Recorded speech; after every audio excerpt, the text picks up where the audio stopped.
আসসালামু আলাইকুম বন্ধুরা, দেখেন কত বড় একটা মৌচাক। লম্বায় 3 ফিট, নিচেও প্রায় 2.5 ফিটের মতন। আমরা এখন এই মৌচাকের কাছাকাছি যাচ্ছি।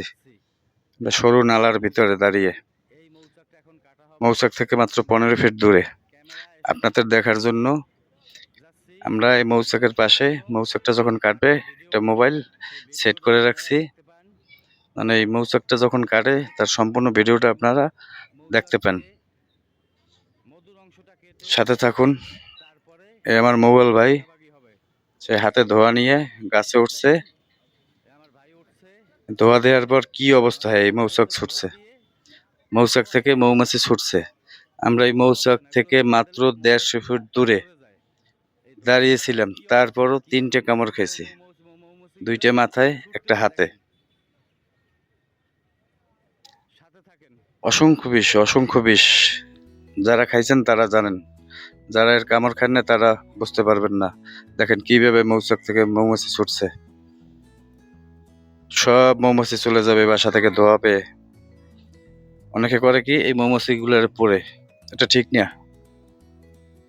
আপনারা ধোয়া দেবেন, ধোয়া দিলে মৌচাক থেকে মৌমাছিগুলো সব সরে যাবে। মৌচাকটা একবারে সাদা হয়ে যাবে, ওরা আবার পরবর্তীতে এই বাসায় ফিরে আসবে। পুড়ে ফেললে তো সেটা আর সম্ভব না, কারণ ওরা আর কখনো এখানে আসবে না, বাসাও বাঁধবে না। মৌচাকটা আস্তে আস্তে সাদা হচ্ছে।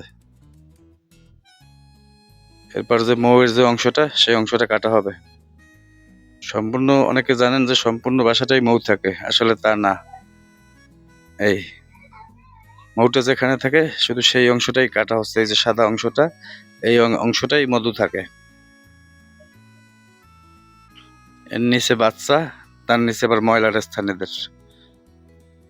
আমার ভাইয়ের কাটা হয়েছে, এখন সে নেমে যাবে। 150 ফুট দূরে তাড়া করে মৌমাছি কামড়ায়।